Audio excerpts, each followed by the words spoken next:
I'm probably going out on a limb here, but you might have noticed how fuel prices are, shall we say, as high as an American teenager in Amsterdam for the first time. Now, I remember when prices spiked back in 2008 and 2012, there were these articles online mostly, really stupid advice on how to save fuel. And it was stuff like, take your roof rack off and you can save fuel by being more aerodynamic. And I just thought, how ridiculous is that? First off, who has roof racks? Let me look. There was a guy there with the roof rack just passed. Well, there's that. But apart from that guy, dozens of cars are passing by, dozens and dozens and dozens. No one has a roof rack. So that's a bit of a laser focused piece of advice. And usually when you do have a roof rack on, that means you're going to need it for something. Otherwise, why leave it on? There's probably the greater risk of it being stolen than you caring about the minuscule amount of fuel that it will waste in terms of drag. Then another brilliant one, this one was absolutely top notch for me, turn off your air conditioning because you can save up to 5% of fuel. Now usually when we have the air conditioning on, it's because we're very hot and uncomfortable. Now imagine I'm going on the trip to the Algarve with my kids in the back in the summer. Will I care if I spend €1 or two just so they're comfortable? Absolutely ridiculous.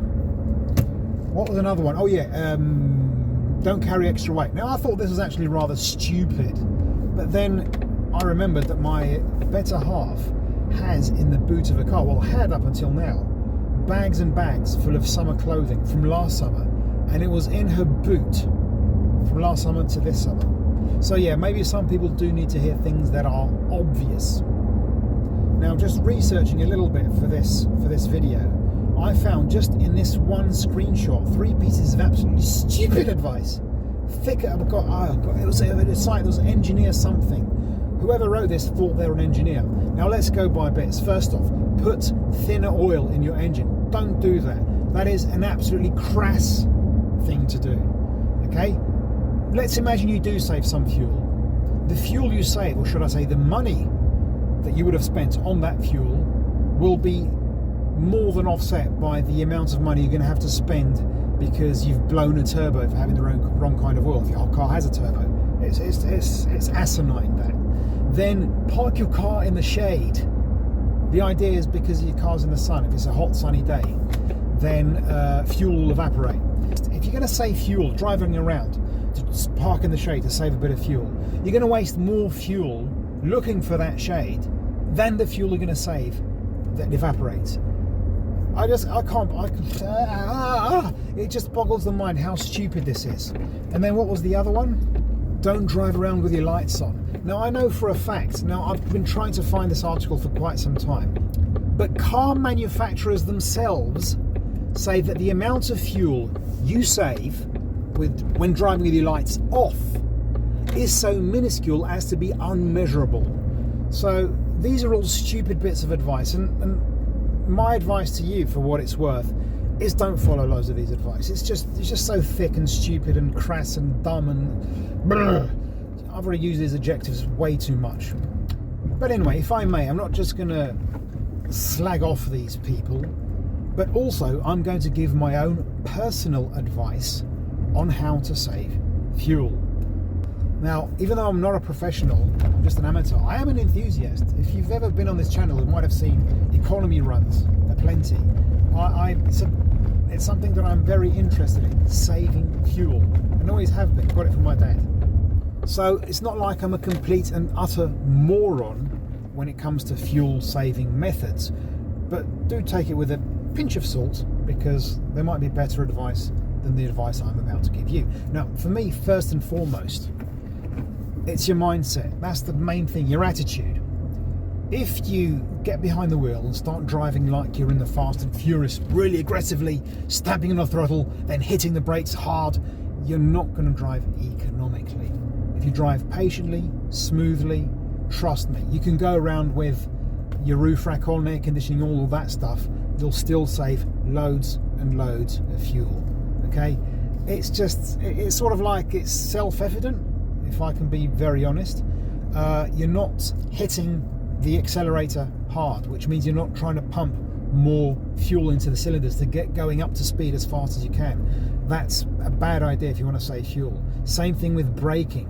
You're trying to keep up your momentum. So if you brake hard, you're just going to transform all that momentum into heat. It will be lost. You're going to have to accelerate again to regain that momentum and thus waste fuel. So I think that makes sense. Second thing, and probably just as important for many people at least, as your attitude, is anticipation. Again, it also makes sense. If you're scanning the road ahead, you see what's up ahead. You don't have to stamp on the brakes because you didn't look ahead and plan.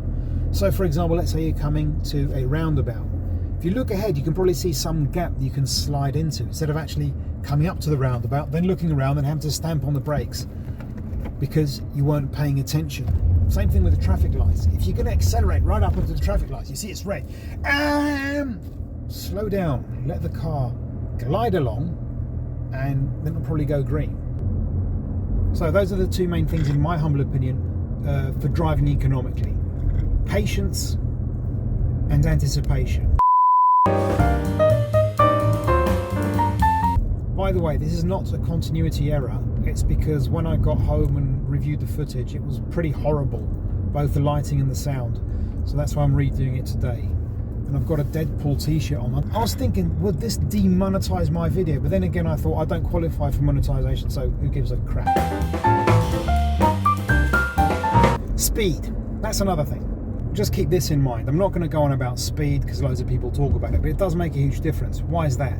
Because if you're doing, let's say, 120 kilometers an hour, which is the maximum legal speed you can go in this country, you are encountering 4 times the wind resistance than if you were going at 60 kilometers an hour. You go double the speed, you encounter quadruple the wind resistance. Now, I apologize, I don't know how, I'm not clever enough to explain it.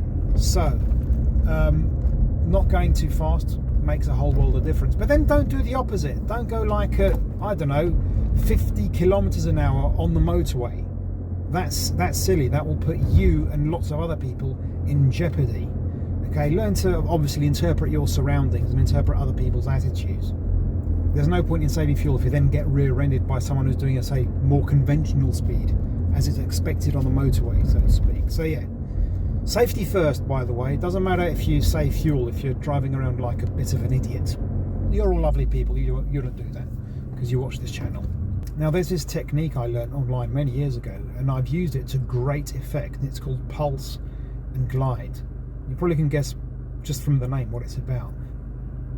This is useful for flat open roads. Okay, it's not good in town. In town you have to keep stopping and then accelerating, so you can't use it there. Flat open roads, especially motorways, but they have to be flat. Why it has to be flat, I'll explain that in just a minute. So what does it consist of? Let's say you're going along on the motorway.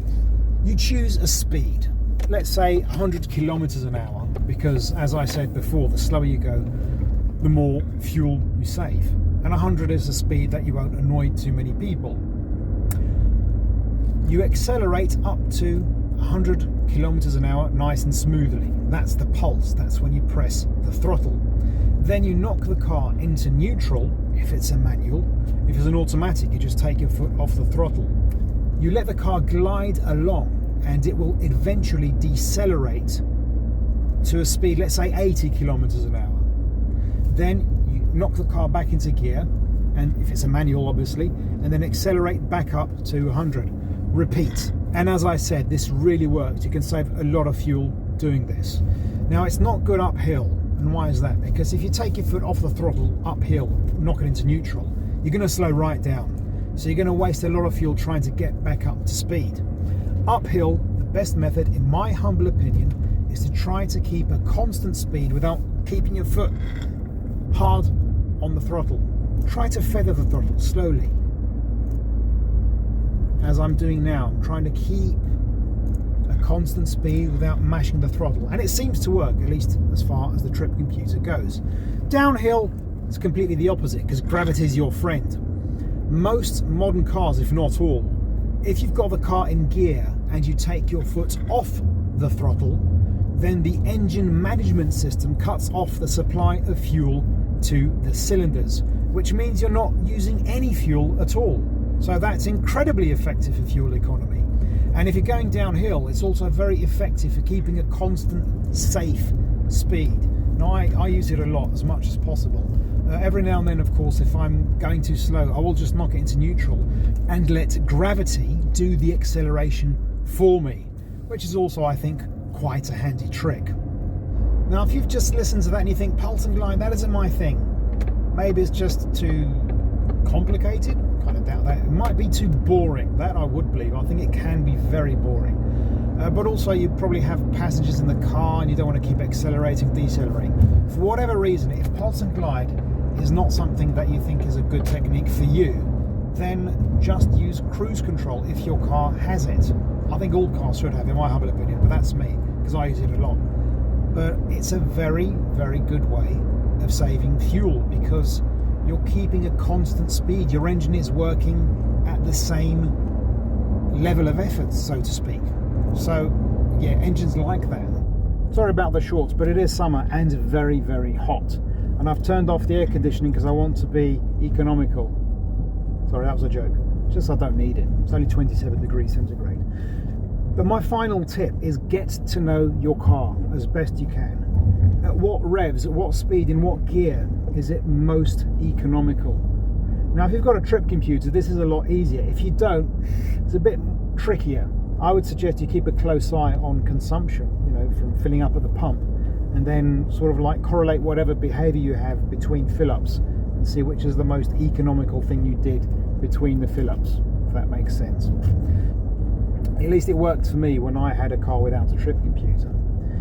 Now, for example, I know in this car, if I'm in 5th gear at 50 kilometers an hour on a flat surface, this car will do amazingly good averages, something like 3 litres per 100 kilometers, even less. That's about 94 mpg in the UK, which is bloody well amazing, especially for a car of this size and weight. Those are my tips and techniques for saving fuel.